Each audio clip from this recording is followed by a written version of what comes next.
Hello, so I will continue sharing some more information with you. Let me get this in a better position. And the reason is because I want to speak about right now the Tibetan bowl, for example. When it comes to sound healing, everybody that I know have a positive experience every time they go to a sound bath. But sound baths are not the only thing related to sound healing, okay? So, and I have been explaining a little bit about the voice, and that is also sound healing because it's your own sound creating healing.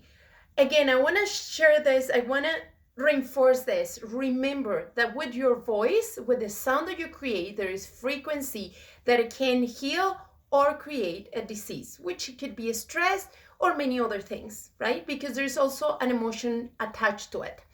So I want to speak about the Tibetan bowl today. And the Tibetan bowl, it is a beautiful tool, right? So I want you to get to experience a little bit if we can get to hear this. Let's see.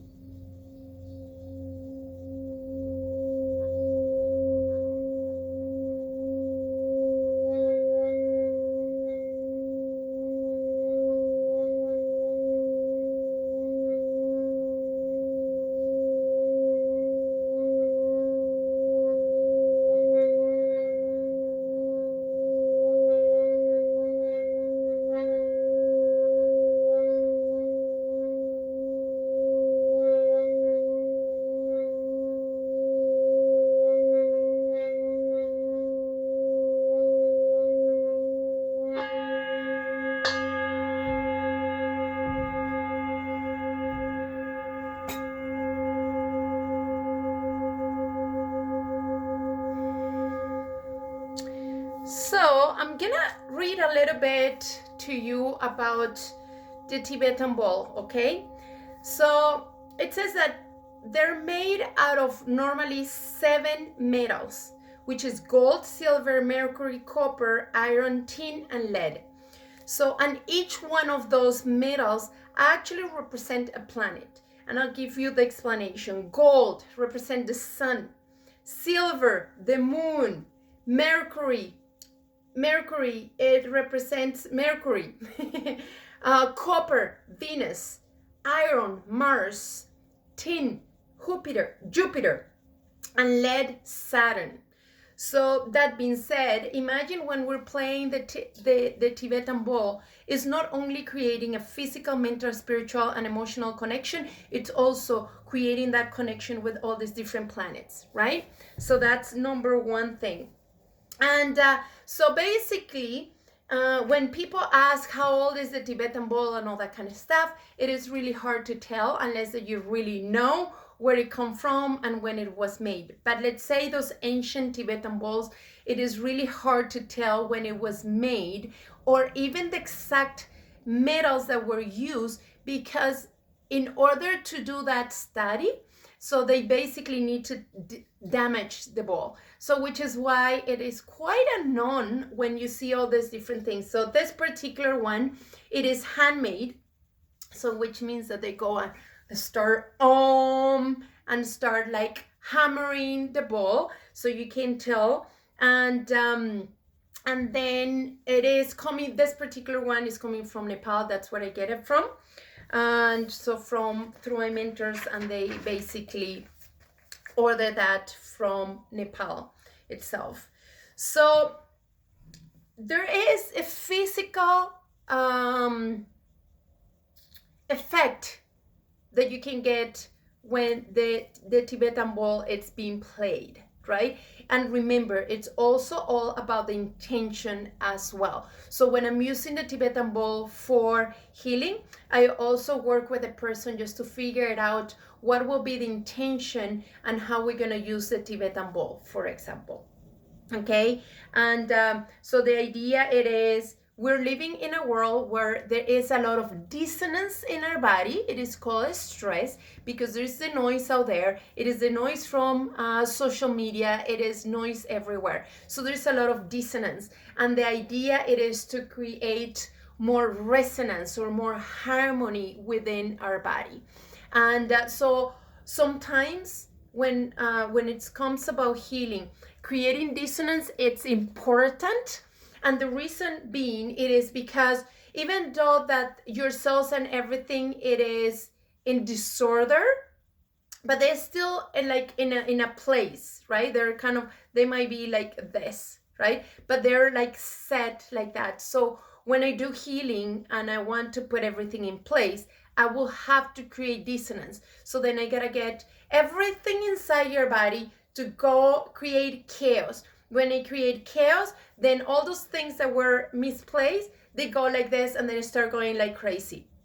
Then I create harmony. So through sound, I just start playing something. It could be even your voice or any of the tools that I have, then to start creating resonance. And then when that happens, then now your cells start getting in place in harmony.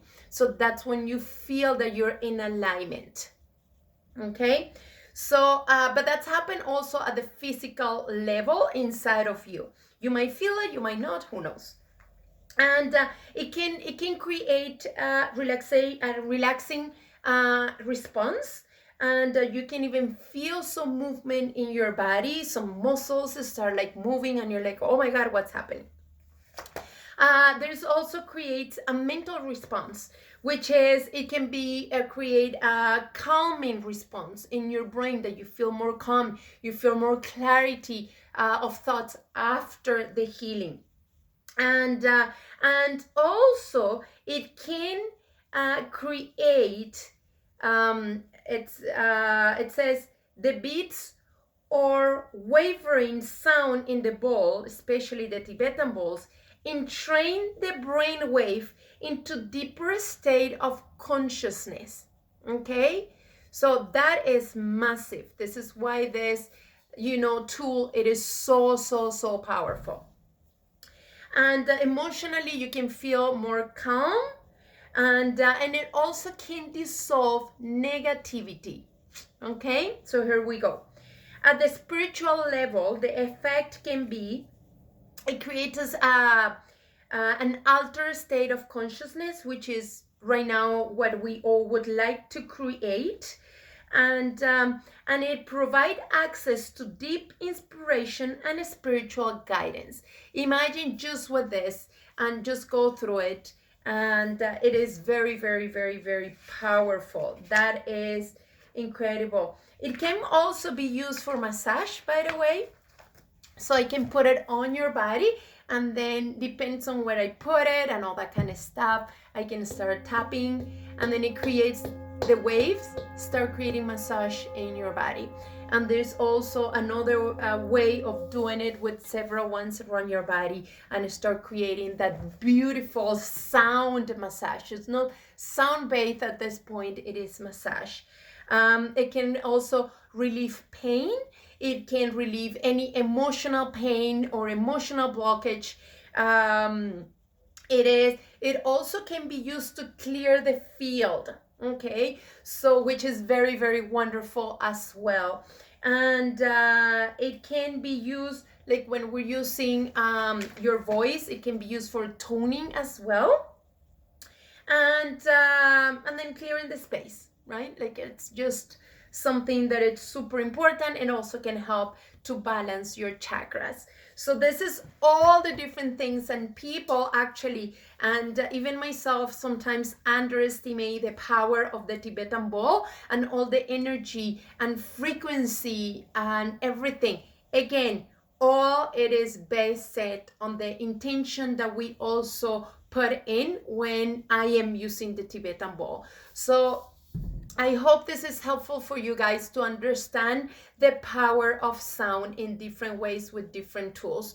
So if you have any question, if you would like to book an assessment, I don't do sound bath. I basically focus on healing and help you remove the blockage in your body. So then your physical body, it is more in harmony to start creating more balance with your mind, your spirit, and your emotions. So if you want to book an assessment, let me know. Bye-bye.